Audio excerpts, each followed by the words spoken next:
औज़ुबिल्लाहिमिनश्शैतानिर्रजीम बिस्मिल्लाहिर्रहमानिर्रहीम। अस्सलाम वालेकुम नाज़रीन, मैं हूँ आपकी मेज़बान फ़ाइज़ा नक़वी इस दुआ के साथ कि जहाँ रहें खुश रहें, आबाद रहें, अल्लाह ताला की बेशुमार रहमतों बरकतों उसके फ़ज़ल और करम के साए में रहें। परवरदिगार आप सबको सभी अपनों समेत दो जहाँ के शर से महफूज़ रखे, दो जहाँ का खैर कसीर आप सब की नस्लों के मुक़द्दर में करे। तमाम मज़लूमीन जहाँ बिलख़ुसूस फ़लस्तीन, कश्मीर, म्यांमार, लबनान, शाम, ईरान, इराक़, सूडान, सोमालिया और हिंदुस्तान के मुसलमान हों, हमारे पारा चनार के बहन भाई हों, कश्मीरी बहन भाई हों, या दुनिया में जहाँ भी इंसानियत और मखलूक़ात खुदा इस वक्त जंगों, अज़ियतों, दुख और रंज और गम का शिकार हैं, परवरदिगार उन सब की मदद और नुसरत फरमाए। और तमाम ज़ालिमीन जहाँ बिलख़ुसूस जो हिदायत याफ्ता नहीं हैं, उनके शर को उनकी तरफ पलटाए और उनको दुनिया पर इबरत का निशान बनाए। और हमारे तमाम जो हमारी मौजूदा आइंदा नस्लें हैं, उन्हें हमेशा हमेशा परवरदिगार के, रसूल खुदा के और इमाम वक्त के साथ किए गए अहद को पूरा करने की तौफ़ीक़ात खैर कसीर अता फ़रमाए। जो वादों को पूरा करते हैं, मुश्किलात को अबूर करते हैं, रुकावटों को दूर करते हैं और वक्त के इमाम का साथ उनकी अताअत करते हैं और उनके लिए ज़मीना साज़ी करते हैं और सबक़त ले जाने वाले उन अंसार और अवाम में शामिल फ़रमाए जिनसे वो राज़ी और खुश होते हैं और वक्त के इमाम के ज़हूर में ताजील फ़रमाए इंशाअल्लाह आमीन। नाज़रीन, आज जुमे का दिन है और हम जो आज टॉपिक डिस्कस करेंगे इंशाअल्लाह इन मिनट, वो होगा बहुत इम्पोर्टेंट मुस्लिम कम्युनिटी जो कि वेस्ट में रहती है, उनकी क्या सूरत हाल है। So we will try to move on to our topic in which we are about to discuss the future trajectory of the Muslim community in the Occident. We will try to understand what is going on with the Muslims in the West, how they are contributing to the society, and what kind of threats they are perceiving in the form of Islamophobia, in the form of different propaganda, and what type of future they hold in that context. So we do have a very prestigious guest with us, and we will move on to our prestigious guest. First of all, we do have Mahmoud Faiz, who is chair of Labour Democratic Front. We do have a very respectable guest with us, Moin Yasin, who is also president of director of World Peace Organization. And we will have, inshallah, very soon Dr. Thomas Daffern, who is Director, Information Institute of Peace Studies, Global Philosophy. So we will move on to our guest and we will convey our salam. Assalamu alaikum. Thank you so much for joining us today. I'm really grateful and honored to have you both on the show, and inshallah our third guest will join in soon. First of all, Mr. Mahmood, I would like your viewpoint as a politician and being in this party, and like you have been as a politician, you always have been very close to the community in many ways, and you are close to the politicians as well. So what type of mindset do you see among the Muslims who lives in West, and what type of mindset do you see or perceive that these are the Western politicians, how they see the Muslim community in the West? Because we see very different types of policies coming up, like against the immigrant, and in the name of immigrant they are actually targeting the Muslim community. So what is your viewpoint on that? Sorry, was that question towards me? Yeah, I'm sorry if you Yeah. didn't. I said, yeah. Sorry, because you speak fast and it's difficult sometimes and the sounds a little bit great. Assalamu alaikum, everyone. Thank you for having me on the show. Uh, and my Islamic greetings to your team and above all the great audience that are watching us. I think we're going through a very difficult period where the political elites are controlling the politics and the narrative are racist.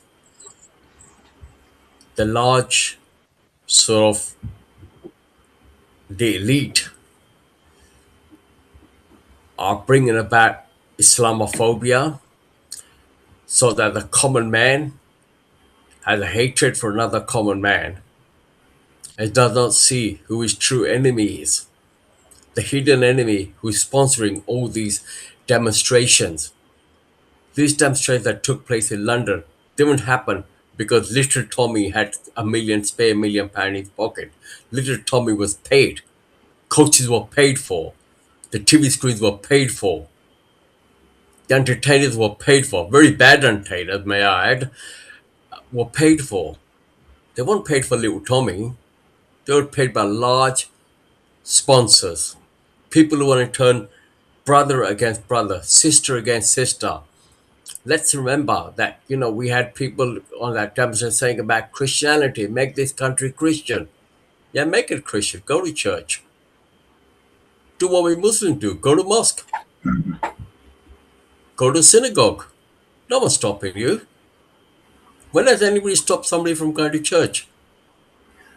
But if you look around at the demonstration, most of them were drunk out of their mind. They wouldn't know Christian if they trip over it or fell.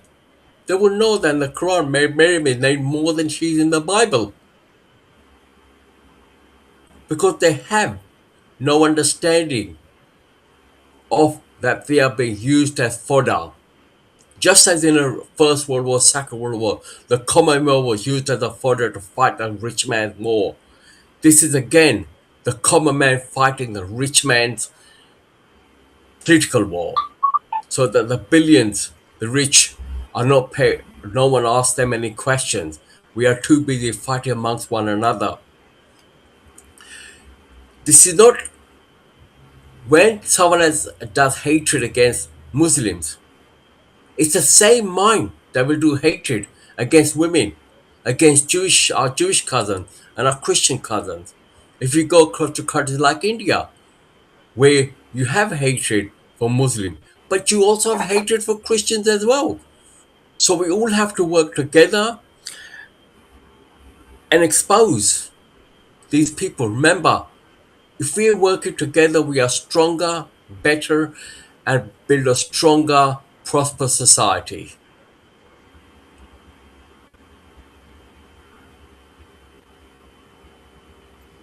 Thank you, Mr. Mahfouz. I'm really grateful for your viewpoint and contribution towards the uh, question. So, Moin bhai, what is your viewpoint on what Mahfouz bhai has mentioned? Because people generally don't hate each other. It's the propaganda, it's the mindset, or it's the ideology, or maybe the vision, or the kind of narrative which is usually built through the propaganda machines, and then people start hating each other for no reason. Even sometimes they are unconsciously, unknowingly start hating each other. So hate is something which is like a fire, and if you just like lit it a bit, you don't need to be like spreading it further. It would work on its own.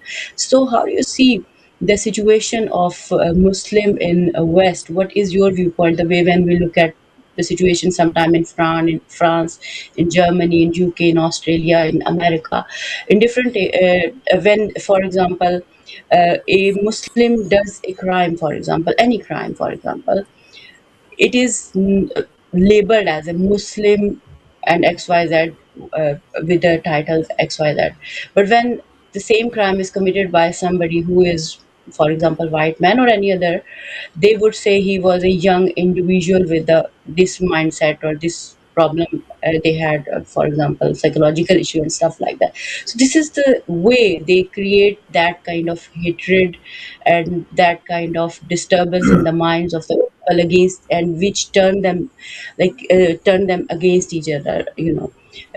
So how do you see the situation in these countries, and what is your perception about the current situation and condition of Muslim Ummah in West? Salam alaikum. Can you hear me, Sister FAIZA? Yeah, I can hear you. Thank you. Salam alaikum to you, your esteemed audience, and thank you for the invitation. I did contact the Muslim media after the massacre in San Diego to really start discussing the issues, and your channel is one to take up the initiative. Clarification on who I'm speaking on behalf. I'm speaking, I don't know what you said, but for Global Vision 2000, which is an independent think tank specializing. Sorry about that. Yeah. on the Islamic world, and I'm in Istanbul, where I'm speaking from currently. Firstly, the questions you're raising are not new. The generation I grew up after the post-war in UK, immigrants and non-whites were seen as a challenge and eventually a problem. Now in the 2020s, it's quite clear the picture has changed, where Muslims have grown in numbers, obviously, much, much more. But Islam and Muslims are seen as not just a challenge, but as a problem, and indeed I'll go further, as a threat to be eliminated. The reason I said eliminated is that I mentioned how the reaction, if you want to call it, by the indigenous, white Europeans has changed, is that you've got massive movements like AFD in Germany, Front National and others in France, UK, dare I say, Reform, and in the United States, make not America great again, but make white America great again. That's what it means. So that is the new scenario. But the main thing I want to say is that the wars that have taken place since 9/11, which are wars of terror, not on terror, have been built up over 25 years. So I would say there has been a mass Islamophobia campaign to make the Muslims, whether they're born or migrated, seen as not just as a problem, but a threat to be eliminated. In other words, the wars in the Middle East or Islamic world directly impact how Muslims are viewed in Europe. If you ignore that, you're in cloud cuckoo land. And however, that doesn't explain the hatred. As Brother Mahmoud said, it is being, ignited. There was a program by C.J. Werleman. It's good to acknowledge sources from Australia. He mentioned names, big names like Robert Shillman, a billionaire, David Horowitz, think tank, Daniel Pipes, think tank, and the Israeli government, and indeed the world's richest man, Elon Musk.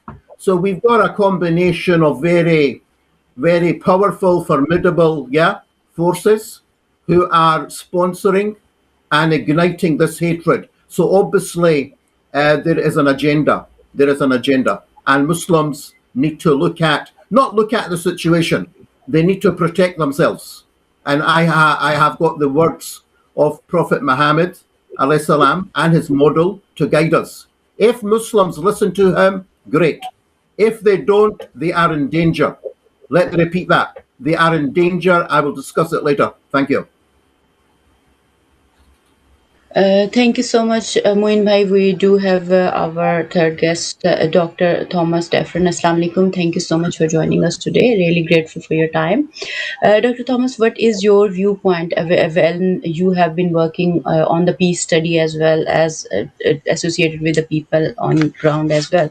So what is your viewpoint as Moin Bhai has mentioned certain facts, and if you would have listened Mahmoud Bhai as well, you might have listened to him as well. So what is your viewpoint on the threat to peace? What are the real threat to peace? Is that the Muslim community staying in the West is the threat to the West, or is the Islam itself, from which, for example, a Western ideology or maybe the Zionist ideology feels threatened, and what are the sources of that threat, as well as what are the reasons behind that kind of narrative? What do you think? Well, thank you very much for inviting me to speak. It's an honor to be here. Greetings to you all. I'm a philosopher, so my comments will be couched in philosophical terms. I'm an educator and a specialist in peace. I've coordinated philosophers of peace in Europe for many years. I was appointed first in Moscow way back in 1990 to coordinate philosophers of peace worldwide. For me, this whole situation is a mistake. It's a category of errors. I've just written a book called The Logic of Peace. This situation is illogical. I'm a great fan of the ancient history of logic in the Islamic world and the great Islamic tradition. To me, Islam has never been a threat to anyone. It's a profound and deep revelatory system. I've studied it for years and taught at the Muslim College with Dr. Zaki Badawi. I have many friends throughout the world of the Islamic faith. I'm shocked at the sheer hatred and ignorance of so-called whites who exacerbate this hatred through rhetoric, through social media and stuff, leading to things like this tragic killing in San Diego. I know California. This is not the California I know. I think they've been weaponized, and I think Moeen's right. We have to trace it back to at least to 9/11. But the invasion of Afghanistan by the Soviet Union was a categorical error.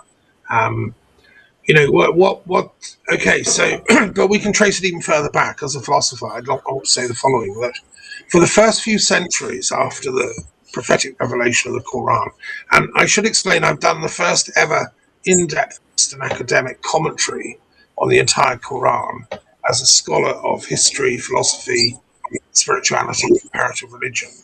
It's a really in-depth commentary in English at the moment. I hope to translate it. And what I've discovered is that right from the beginning, the Byzantine Empire didn't know what to do about Muhammad. And so they generated a lot of kind of hate speech. Oh, he was the son of the devil. He was a fake prophet. He was evil. And those sort of things circulated in the Byzantine Empire.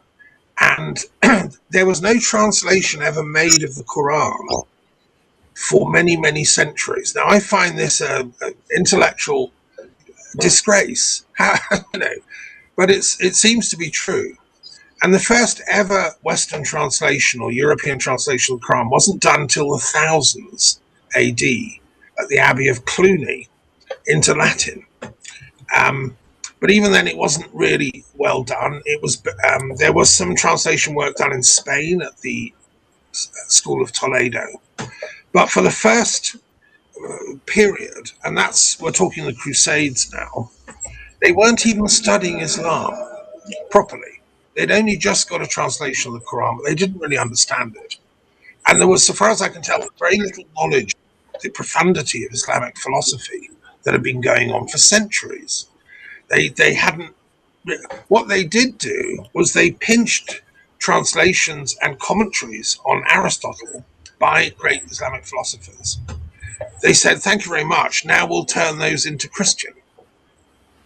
And people like Thomas Aquinas, pinched the works of Ibn Rushd and Christianized them. Now, all this to me was bogus. It's like cultural appropriation. It's not a genuine intellectual dialogue going on here. It's a militarized propaganda war to prove that Muhammad was a false prophet.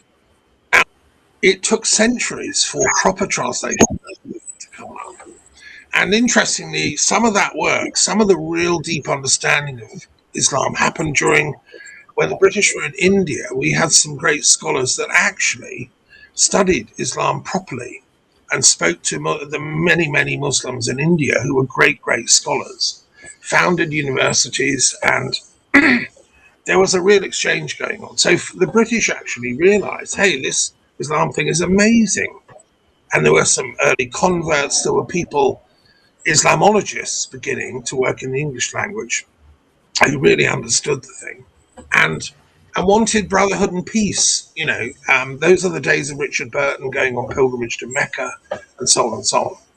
What I think happened, and so for the British, Queen Victoria's, some of her closest friends were Muslims. I've been to Hyderabad, where the Nizam of Hyderabad was a friend of Queen Victoria. You go around the Salah Jung Museum, there's the photo on the wall meeting the Queen. There was a lot of very profound exchange between British intellectuals and Islamic intellectuals at a very high level. What happened was in World War One, there was the tragedy of what you've referred to as Zionism, which was not supported by the genuine Jewish religious community. It certainly wasn't supported by the Islamic community. The Christians, a few crazy Christians thought this was biblical, of course it isn't. But most mainstream Christians thought this was a bad idea.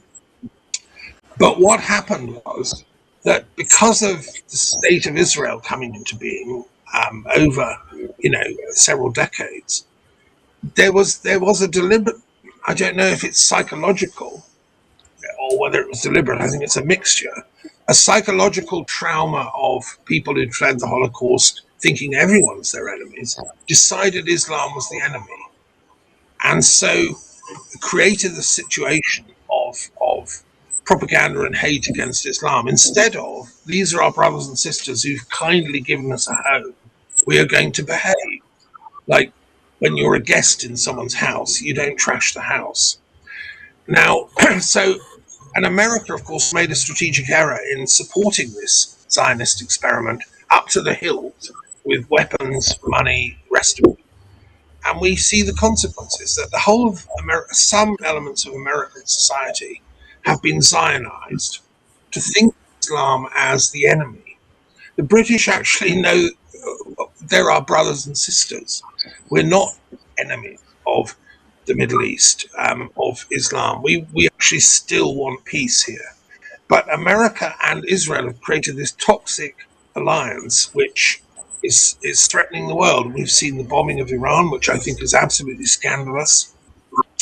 We've seen Gaza, which is a blot on the conscience of all humanity, but particularly that American-Israeli Zionist alliance, and Britain's stupid, brain-dead people who've been backing that secretly and not even daring to say it in public. So we need a broom to sweep all this away. And my antidote is education, knowledge, scholarship. I'm not a fighter on the front lines, but I'm an intellectual fighter for peace through truth. And I also run the Truth and Reconciliation Commission for the Middle East, which I set up. So it's important work, and what you're doing is important. So thank you. Yeah. Thank you so much, Dr. Thomas. You have shared very a profound viewpoint, which is based on history and philosophy and the roots where it is coming from.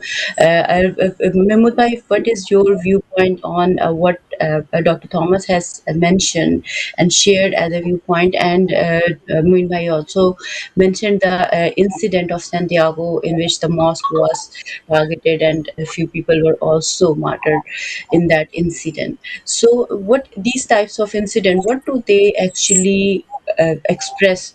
And because these are the kind of incident that bring discomfort and tension among the people who live in these countries, for example, wherever they are, and they see that, for example, people living in UK or US or France or Germany, whatever place they are living as a Muslim, they see it as their home, and they want to do that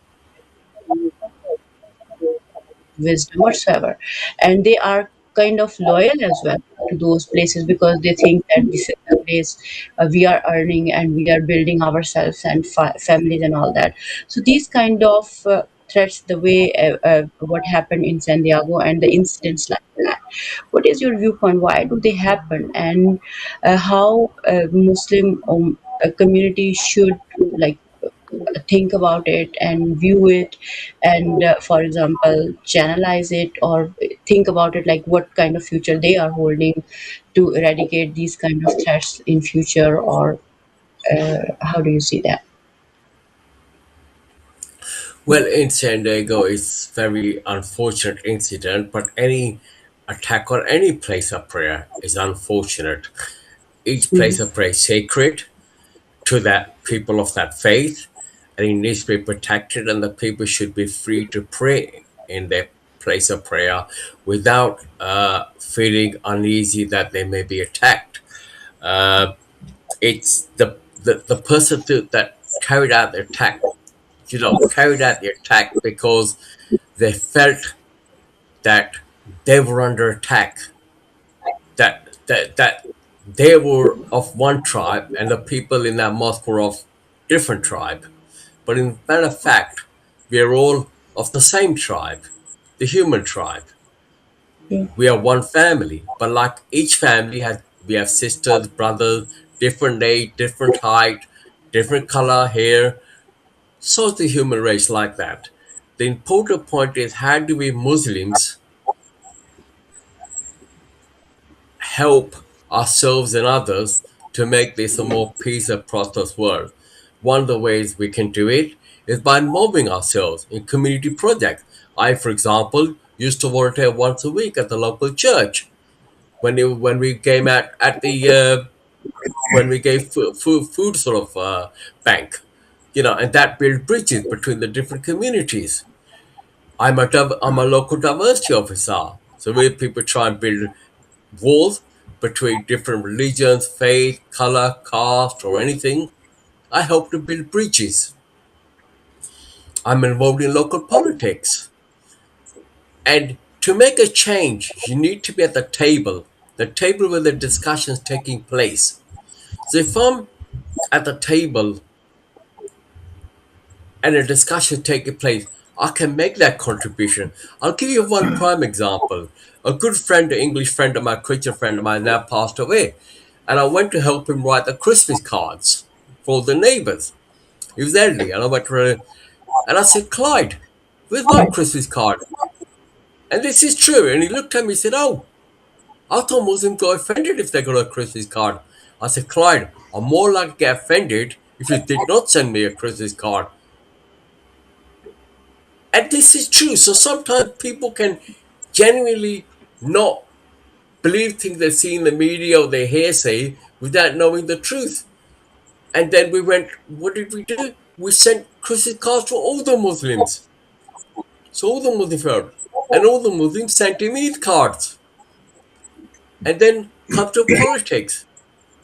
Get involved in politics. When I say get involved in politics, I don't mean like necessarily to become a councillor, MP, or Lord Mayor, but you can contribute behind the scene, the policy making.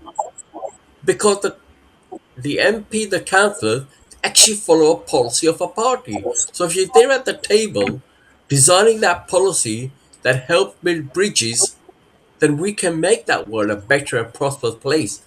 Rather than throw stones at the greenhouse and throw stones at one another, we can actually embrace one another of different faith, religions, better understanding, understand what contribution each one makes. For example, in Britain, everyone uses shampoo.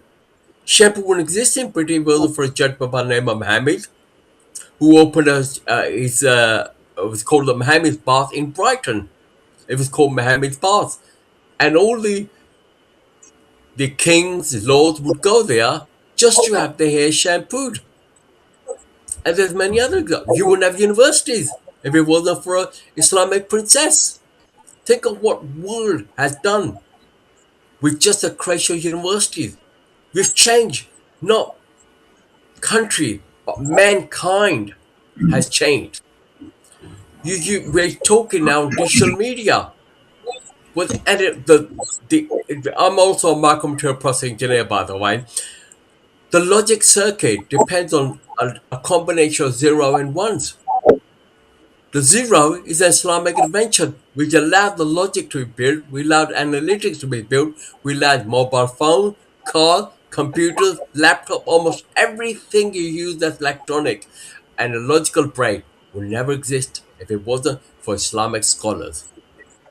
But we need to go out and show the contribution that Muslims have made, not to Britain, not to France, not to Germany, not to Kashmir where I come from, but global, to the whole of mankind.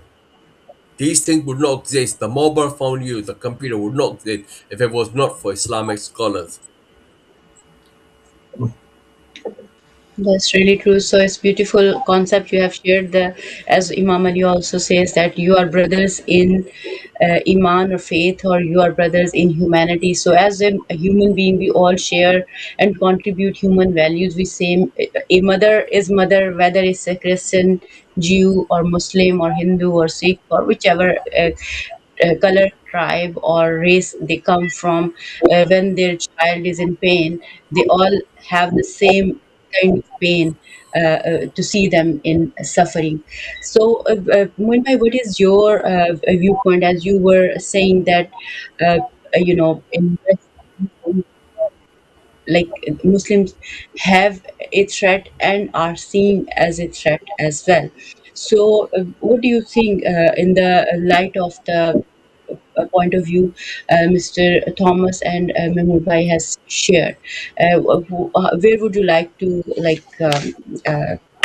what would you like to share about the current status of Muslims, the way, because there come the issue of identities as well. When we live in these Western countries, we there's one identity we hold is as a, for example, British, US, France,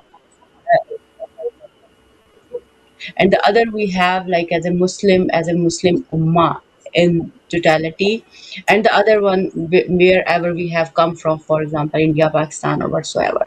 So people, or maybe it's the kind of engineering that makes them think that or propagating that these identities are also a threat for that society which holds a Western values, because usually it is seen as the clash of values between West and, for example, Muslim, or the Muslims, the values Muslim hold, or something like that. So how do you see that, and what would you like to share about that? Well, look, look, we need new thinking, sister. I've been educated at Edinburgh University and lived, worked in the UK, but I've also now, I'm living in a Muslim country.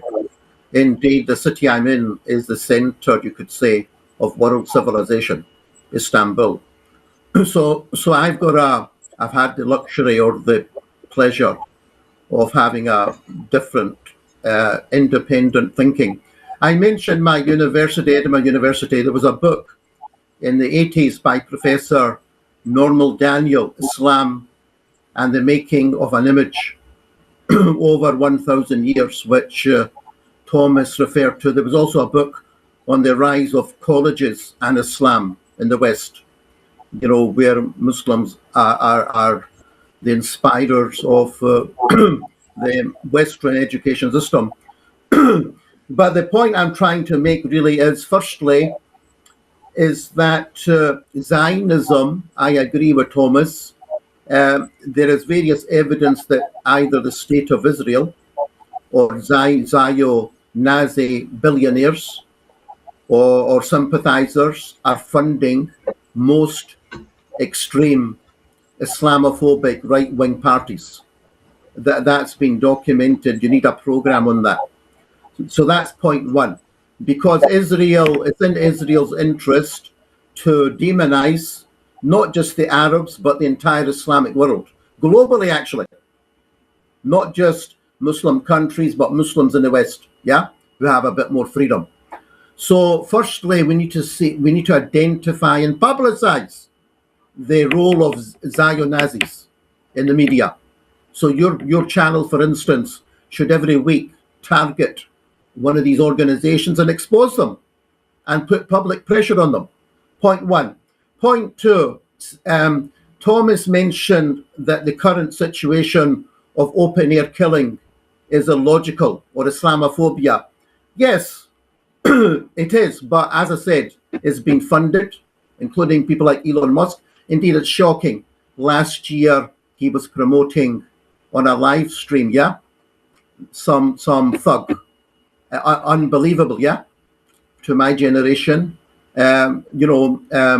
backing Tommy Robinson, and his demo. Live stream, the richest man in the world, or one of the richest men. I don't think he's the richest man. People like BlackRock, Larry Finkelstein, who fund things, are probably much richer. So, but this thug was being backed by another Nazi-inclined individual, Elon Musk. So it's not just illogical. There is a new, virus. We've heard about the pandemic, COVID-19. We've got a new virus. It's an Islamophobo virus.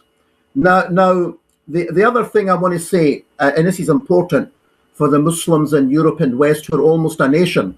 How many Muslims are there in Western Europe? Nobody really knows. Probably depends on the borders, yeah?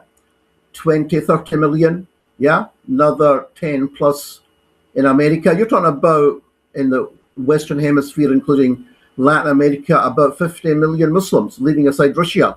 Now, what's the point?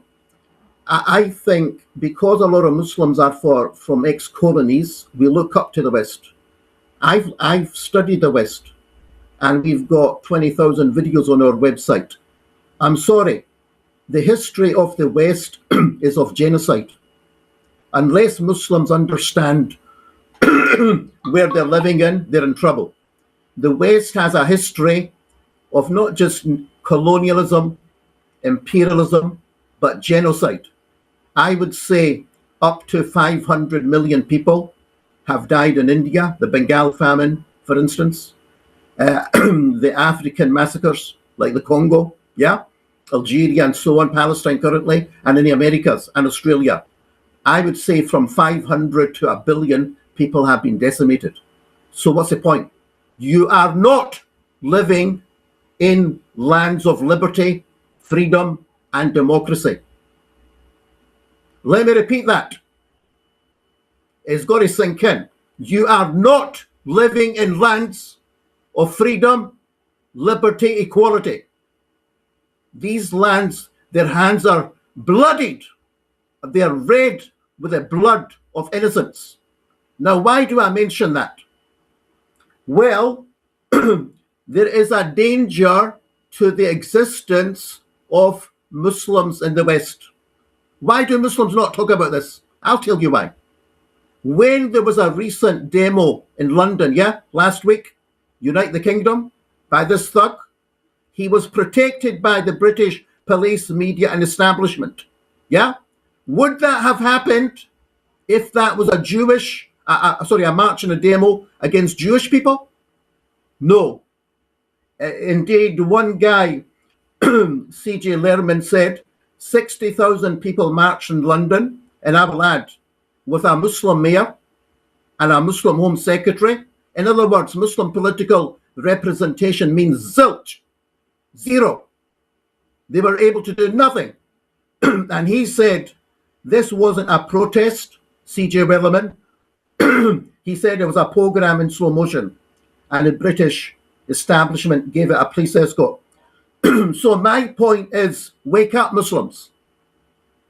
You are sacrificing your generation and yourselves for pennies. Yeah? And I said at the beginning of the program, what would Muhammad alayhi salam say?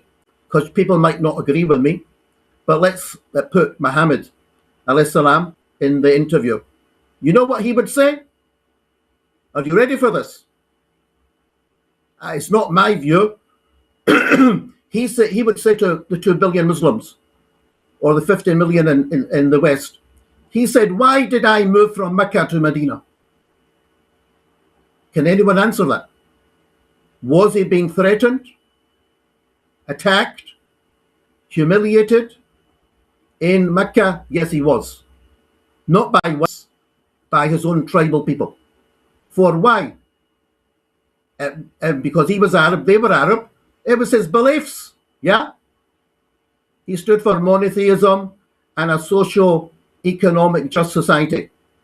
But they didn't want it. They didn't want it, or the ruling establishment didn't want it. And he had to leave. Secondly, is Islamic history when the Crusades happened, when Thomas mentioned the Crusades, yeah? My question to Muslims, and they got to answer these questions, because I'm trying to save lives, communities, generations. Were Muslims living in Europe when the Crusades happened? Can you answer that, FAIZA? Were Muslims living during the Crusades after Jerusalem was taken before? Yeah? Not like now, but also in the past, from 1099. Were Muslims living in Europe when the Crusades happened? No. And you don't need to be a rocket science to know why. There would have been genocide. So my view is this: I'm not a fanatic. I think there was a historical opportunity for Muslims post-war to rebuild Europe. There was a window. Yeah, I grew up in it. However, I would argue at least since 9/11, Muslims have been openly targeted in Muslim countries. Yeah, by the Anglo-American Zio-Nazi empire, and it is not safe and secure to live in these countries now. It's not just because of 9/11, which they did themselves to, demonize Muslims. It's because there is an Islamic ruling that if a country, a non-Muslim country, is at war with you and you are a migrant, I make a distinction between Indian Muslims, for instance, yeah, because Muslims, ruled India, lived India, and transient, migrants, 50 years or whatever, is that if you're a transient migrant and migrant community living in foreign countries at war with Islam, and I would say countries like Britain, France, America, Germany, for instance, are at war with Islam. I challenge, you bring up anyone from anywhere to challenge me. They are at war with Islam.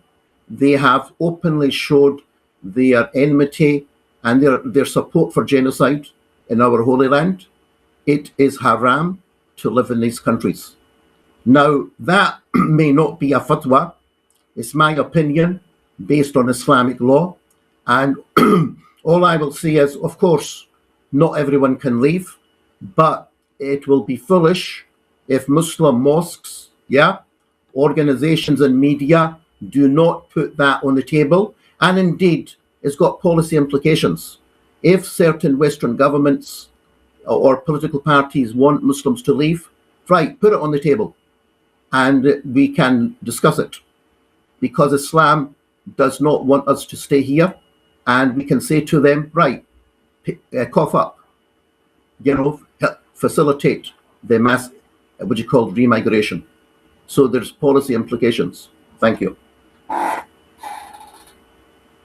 Thank you so much, Moin Bhai, for sharing your viewpoint and the profound hadith of Prophet Muhammad sallallahu alaihi wasallam. So, Dr. Thomas, in the context of what Moin Bhai has mentioned and Mahmood Bhai has mentioned as well, how do you see the future of Muslim living in the West, especially when we are seeing that different propagation is already ongoing, and do you think that in the near future, like UAE, revoke nationalities of the immigrants over there in their country, coming from, even it was known as Muslim country, so or Muslim country whatsoever. So, do you think in people who are Muslim living in the West from generations, they might have to face the same challenge coming up? So it's better they would leave now or something like that, or you think no, it's not going to happen?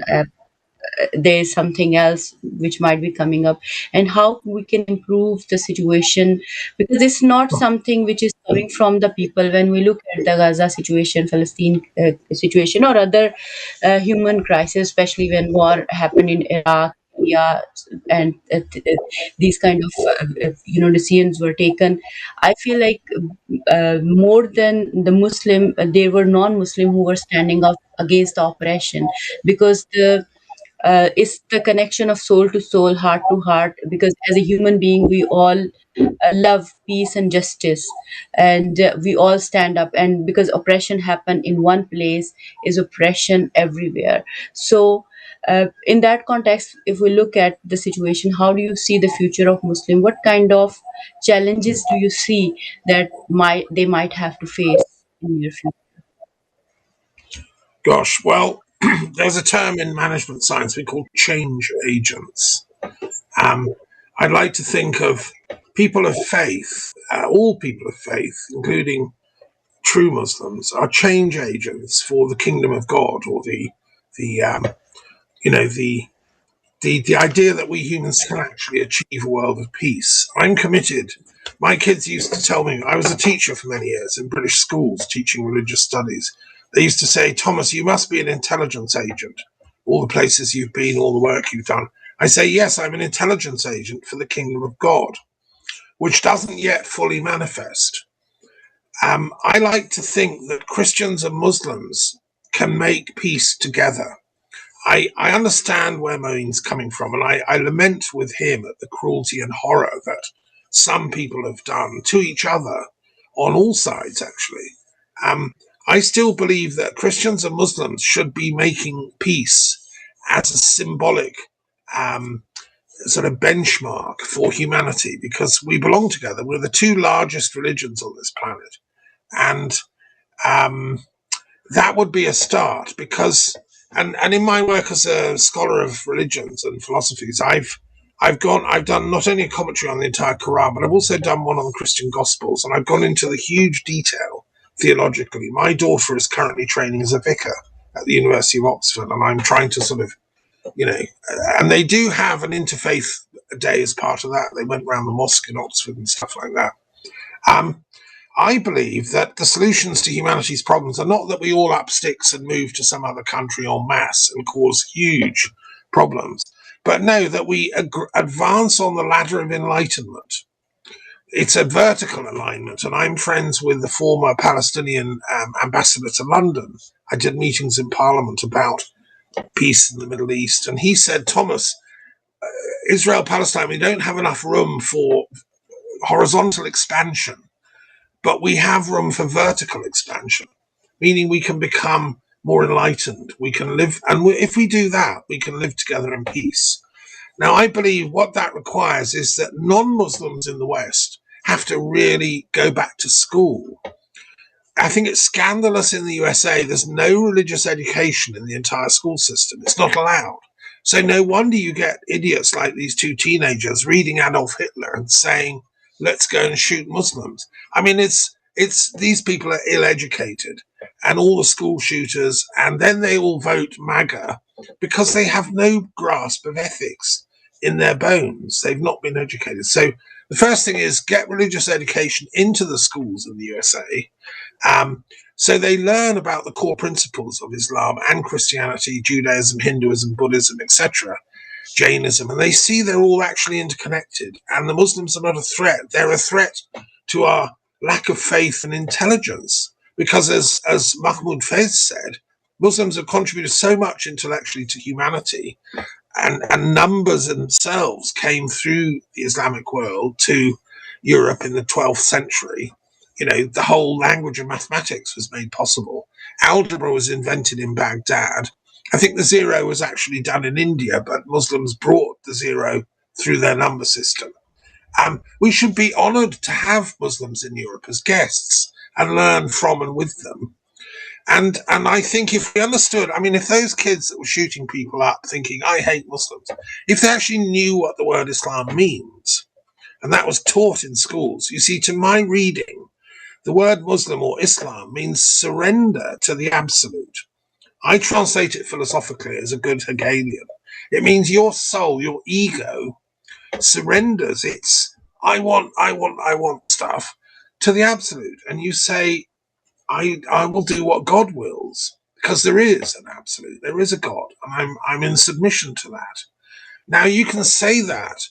That's what Christ said in the Gospels. He said that on the eve of his crucifixion. His human side didn't want to be crucified. He was terrified. He was sweating blood. And his followers were saying, go on, escape, you can get out. But he surrendered to the absolute because, he felt there was a destiny here.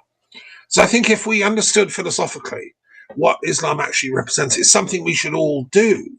We should all be surrendered. If you do that, then the thought of killing Muslims is the last thing in the universe you would do. The second point I want to make is I want to put Russia on the table, because Tommy Robinson has been feted and funded by Putin And he's been to Moscow, and Byline Times have just run some very important forensic evidence of this.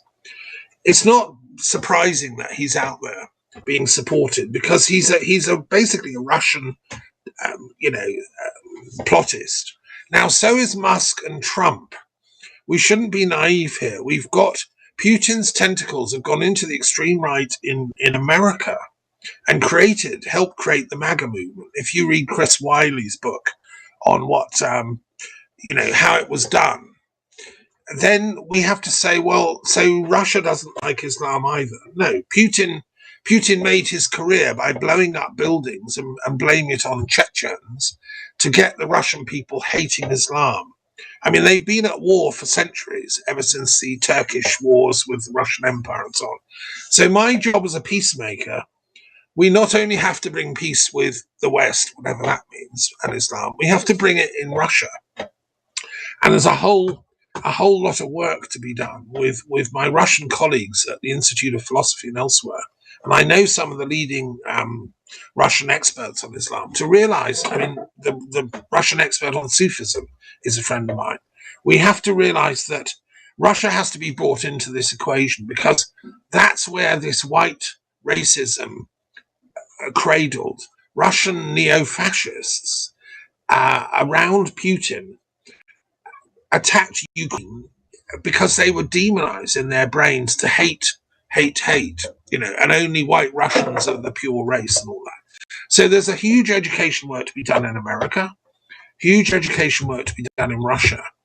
And what's the future of Muslims in all this? Well, they've got to hold fast what Moeen said. They have to have a sabr, this great concept in the Quran of patience, because God will sort this out. We have to have faith that Allah, who does the best plotting of all, is going to outwit all these stupid conspiracy types like Elon Musk, Trump, and co. And I think our job is as educators, in the school curriculum, whether you're teaching at university level or schools or wherever, or just in your neighborhood, as Mahmoud's doing with local people, doing Christmas cards with them. All this is very, very important. This is doing God's work, holy work. And I believe we will win. The people, the little people, as Christ said, the meek shall inherit the earth. Now, he meant by that all the Muslims as well, because Muslims by definition are the meek. They're surrendered. They're not egotists. And if you look at people like Trump, Putin, they're all arrogant. They're the opposite of a Muslim. And we need to identify what that is. In my writings as a philosopher, I tried to identify, and I've coined this phrase Sophia-phobia as a concept, the fear of wisdom. People that cannot get Islam, who cannot get the surrender of the soul to the absolute. And by the way, Goethe got it. He loved Islam. So did Emerson. The greatest Western intellectuals understood Islam and signed up for it. Carlyle is another. But the people that don't, they're all Sophia-phobic, meaning they're afraid of wisdom. They're afraid of wisdom because it threatens their ego, because their ego has to dissolve into the absolute in love. They can't do that. So what do? They go and shoot kids in schools. So what we're dealing with is the psychiatric problem of Sophia-phobia. I'll give you that word. It's in my dictionary of new words that I've coined. Yeah, we've got some challenges here, but God can do it, and we just have to get on with the work in our own sphere. Thank you so much. Your sound has gone, FAIZA. Oh, can you hear me now? Sorry. Thank you so much, Dr. Thomas. It was lovely kind of conclusion from your side that we really need to work together to seek the truth and enlighten ourselves and everyone around us with the truth. And that would bring the purity, and that would cleanse the kind of hatred being propagated through these kind of you can say propagandists or politicians or whoever it is who is engineering such hatred and bring that kind of hatred that people start killing each other on the basis of that ignorance or something like that. So Mahmood bhai, because we are heading towards the end of the show, you're just left with like 3-4 minutes. How would you like to conclude as a politician? What do you think? It's beautiful thing to, like, when I look at the discussion so far, one thing is right, obviously there are challenges for Muslim people globally, wherever they are living, especially in the West, because they are always being challenged. They always have to, like, tell the community or the government or whatsoever that we are really true and loyal to this country, and we hold these Western values, the one they propagate and all that, because they have to keep on kind of proving themselves. And this is beautiful thing that we have to engage through dialogue, through wisdom, through discussions, and the kind of activities you mentioned and our earlier prestigious guest has mentioned. So what how would you like to conclude that what are the key things we really need to work on, and how we can improve the situation, and any threats you see coming up for Muslim in West?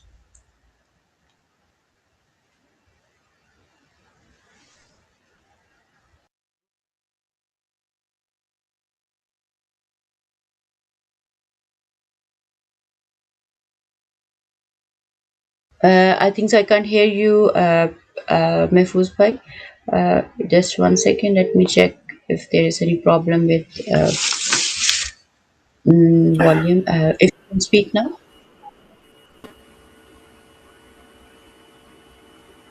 Yeah, you can speak now. We can see if you can. If we can hear Okay. you. I think, Yeah. yeah, I think, Yeah, we can does hear that you now. sound That's okay now? fine. Right, brilliant. Yeah. Well, I'm old, so old people are full of stories, and but they're poignant. They make a point. I mentioned that right at the beginning of my comment about how the rich use the poor as fodder. The Daily Mail is a Jewish-owned newspaper. In 1930s, when the Jewish people were running away from the Nazis for their lives, in the UK we had what's called also mostly the black shirts, especially in East London. They're famous for attacking Jewish people. People who were seeking refuge were being attacked by people. Really. What do you think the Daily Mail had on its front page in 1930s? It had "Hooray for the black shirts." A Jewish owned newspaper had "Hooray for the black shirts," of black shirts who were attacking Jewish people who were seeking refuge. So it's important to remember who are true. I'm not saying the Daily Mail necessarily are true enemy. It's important to see who our enemy is and who they are. Then we come on to present day. And present another little story, sometime, as I said, about building bridges. I had a friend of mine, we worked together, and he said to me, he said, Faz, can we talk about it? He was newly converted Pentecostal Christian, so he's very excited. And he wanted to obviously convert the whole world to a Pentecostal Christian, bless him. And he said, can we talk about religion? I said, yeah, of course we can, Lenny. But I have one condition, that we don't talk about the differences in our faith, we talk about the similarities in our faith. I said, because if me and you talk about our differences, from here to the end of time, we'll talk about our differences and we'll fall as friends. But if we sit here and talk about the similarities in our faith, we'll be friends till the end of time. And we did. We said and we talked about the similarities between the Christian faith and the Islamic faith, and there was so much. Then we come on to the event that took place the last week with the United Kingdom march. There was nothing to United Kingdom back there except lots of drunk yobos and bad singers, bad entertainers. But remember, on the other side, I was in a march, and that march had Asian people in it, black people in it, Jewish people in it, Christian people in it, Muslim people in it, poor in it, rich in it, socialist in it, unions in it. It had everyone, even marching for the people of Palestine. Me as a Kashmiri, I had the banner up. Kashmir stands for Palestine. But the important bit about our march was that we had the greater diversity that Britain represents today. What British values are. British values are to stand for everyone and stand together to respect people of all faiths. Remember, King Charles, what he said, I'm not protector of the Christian faith. I'm a protector of all faiths. That is the new Britain. That is the Britain we want to build. A Britain of peace, prosperity, that's confidence in itself. In moving forward, I want to see people say, I want my country back. No, don't have your country back. Have your country forward. Look forward to ingenuity, geniuses that once represented this country, that built the greatest bridges, the greatest ships, the greatest airplanes, the greatest cars. That's the Britain I want. That's the Britain you should want. And that's the Britain we should all build, work together. That's very true. Thank you so much, Mehfooz Bhai. Thank you so much, Dr. Thomas Deferin. And thank you so much, Moin Bhai. Really grateful for your time and contribution and the kind of deeper, profound viewpoint you have shared with us today related to Muslim community living in the West and the kind of challenges they are facing and the kind of future they might hold. And the best thing we can try is to engage with each other as collectively, which I can see is that we all engage with each other in with different communities and through dialogue, through sharing the values we all share as a human being and in even in interfaith context. So we all need to do that so that we can bring a better, healthy, positive, productive society and which could serve the future. But it is also important that we always keep a vigilant eye on those organizations or those people or those ideologies who are sowing the seed of hatred among the people and the society, and they turn them against each other. So we really need to keep an eye and expose those double standards as well, which are within the politicians, within the, for example, in any organization or in the country or in the media in whatsoever way, so that we can make a better society and we could have a better future together. I'm really grateful for you all, and we'll take a leave now with the message of hope and inshallah betterment of the future of the Muslim ummah and all the communities, inshallah. So we'll take a leave now on this point, and inshallah we'll come back with a small break, inshallah. Thank you. So we will come back with a after a very short break, and I'll take a leave on the note that truth is the real thing. We always need to work together because we all are brothers and sisters in faith and or in humanity. So we all need to get engaged with each other. I'm really grateful for everything our prestigious guest has shared with us, and I'll take a leave now. Inshallah, see you in the next part with a new topic and the guest.